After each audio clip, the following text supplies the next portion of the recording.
Ondel-ondel itu ngamen memang menurut saya, ngamen yang sekarang ya, itu adalah perbuatan yang tidak terpuji. Itu merendahkan si pengamen sendiri dan merendahkan kehormatan kesenian Betawi, terutama ondel-ondel. Ondel-ondel itu kan mempunyai simbol yang cukup luhur ya. Dia bagaimana kalau orang memahami ondel-ondel, bahkan untuk melakukan perbuatan yang melanggar peraturan di jalan raya, itu udah nggak mau, apalagi korupsi. Nah, saudara-saudara kita yang melakukan ngamen itu adalah saudara kita yang memanfaatkan ondel-ondel untuk tujuan mencari keuntungan pribadi. Dan itu buat saya sebagai anak Betawi, sebagai pengurus lembaga kebudayaan Betawi, merupakan satu perbuatan yang menghinakan dirinya dan tidak menghormati kearifan lokal dari kebudayaan Betawi dan kesenian Betawi pada khususnya. Dan itu harus dihentikan. Kegiatan ngamen, cara-cara ngamen yang merendahkan diri dan merendahkan orang Betawi, kesenian Betawi itu harus dihentikan. Dan bagaimana cara dihentikan saja? Mereka semuanya dikumpulin, diberikan penerangan dan dilatih menjadi ahli-ahli tertentu. Misalnya bagaimana dia harus nyablon, bagaimana dia harus bikin souvenir-souvenir yang bernuansa Betawi, bagaimana dia harus macam-macam lah kegiatan kreatif yang dilatih kepada mereka. Dan rasanya pemerintah Provinsi DKI Jakarta mempunyai dana untuk itu semuanya. Mari kita lakukan perbaikan-perbaikan terhadap yang kita miliki, dan mari sama-sama kita menghormati kearifan lokal, kebudayaan Betawi dan kesenian Betawi. Perlu nggak atau semacam pergub gitu untuk menertibkan ondel-ondel? Itu nggak usah ada itu, karena untuk menertibkan itu sudah ada perdanya malahan. Perda tentang ketertiban umum. Buat saya melihat teman-teman yang ngamen di jalan raya besar itu adalah teman-teman yang tidak menghiraukan keselamatan dirinya, tidak menghormati orang-orang lain yang ingin memanfaatkan tempat-tempat seperti itu secara aman. Mereka was-was kalau ada yang ngamen tiba-tiba ketabrak mobil dan kelanggar motor, kakinya patah, siapa yang mau bertanggung jawab?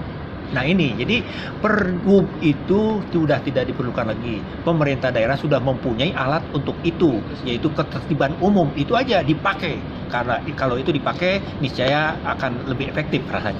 Mereka tidak bisa dikatakan pelestari budaya ya? Bukan, pelestari budaya itu adalah orang-orang yang ngamen dengan pakem yang betul.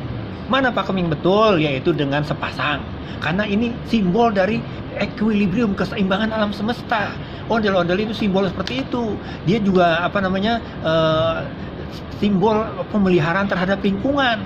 Jadi lingkungan terjaga, kemudian kehormatan terjaga, itu dia simbol dari itu semua. Nah, kemudian juga mereka harus pakemnya itu sepasang, musik hidup, pakaian seragam, dan pada jam-jam tertentu. Dari dulu itu dari zaman kolonial itu sudah diatur dengan pakem-pakem seperti itu. Bahkan mereka dikenain pajak. Kalau mereka melanggar itu semuanya dari ketentuan itu, maka pemerintah mendendanya, dan dendanya lebih besar dari mereka harus bayar pajak. Itu zaman dulu. Masa sekarang kita nggak bisa mengatur seperti itu? Ini kan sekarang zaman udah modern, udah bukan zaman kolonial lagi.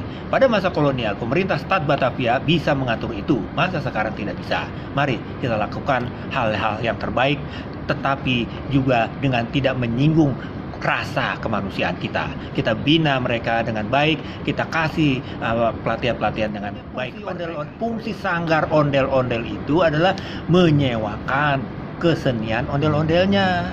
Nah, cuman orang-orang yang memanfaatkan inilah yang harus kita beri penjelasan. Itulah dia, karena yang ngamen ondel-ondel itu kan adalah kawan-kawan kita memang yang kehidupan ekonominya rasanya menurut saya selama yang saya ikutin itu adalah yang bermasalah pada persoalan ekonominya. Maka dia memanfaatkan apapun yang ada di sini gitu. Tetapi yang bermasalah juga adalah misalnya toke-toke. Pasti kan dari mereka kan ada juga orang yang mengepul, orang yang mengumpulin mereka. Nah, orang-orang seperti inilah yang juga sebetulnya kejam menurut saya, karena mereka memanfaatkan tenaga-tenaga anak kecil untuk mencari keuntungan dia sendiri. Memang si pengamen mendapat keuntungan, tetapi keuntungannya tidak seberapa jika dibanding ketika ada sesuatu yang menimpa dia gitu. Jadi rasanya ini memang harus diselesaikan. harus diselesaikan secara manusiawi. Makanya tadi saya katakan bahwa orang-orang yang ngamen ini, anak-anak muda ini harus dikumpulkan dan diberikan keahlian untuk itu. Sesudah dia ahli, dia diberikan modal awal untuk mendirikan usaha-usahanya atau disalurkan kepada usaha-usaha yang pemerintah provinsi punya atau kepada yayasan-yayasan yang memang bisa memanfaatkan keahlian mereka. Servis Atau bisa juga misalnya bukan ondel-ondel tapi misalnya barong yang lain lah gitu, jangan asal bukan ondel-ondel gitu sebagai solusi gitu. Sama aja, mengamen itu adalah perbuatan yang sebetulnya ingin cari gampangnya saja. Itu kan ngamen kan ada sekarang yang dorong tuh, dangdut dorong, kemudian juga ada yang jatilan segala macam. Itu sangat merendahkan, yang sangat merendahkan kalau mereka memang tidak sesuai dengan pakem yang ada. LKB akan menyerukan ini nggak semacam kayak seruan terhadap? Oh sudah. Sudah. Bahkan LKB sudah melakukan MOU dengan pemerintah Provinsi DKI Jakarta, dengan sanggar-sanggar yang ada, dengan Satpol PP, dengan macam-macam sudah ada MOU bahwa mereka akan ditertibkan dan akan dibina. Salah satu keputusannya seperti itu. Kira-kira mulai kapan Bang tuh kalau? Ya seharusnya karena itu dikeluarkan, ini sudah dikeluarkan berdasarkan tanggal yang dikeluarkan, berlaku mulai tanggal yang dikeluarkan itu kira-kira awal bulan lalu. Jadi kalau sekarang masih itu belum efektif, memang nggak ada niat baik dari para pengambil keputusan untuk mengambil tindakan dari sesuatu yang mereka sudah tetapkan bersama-sama.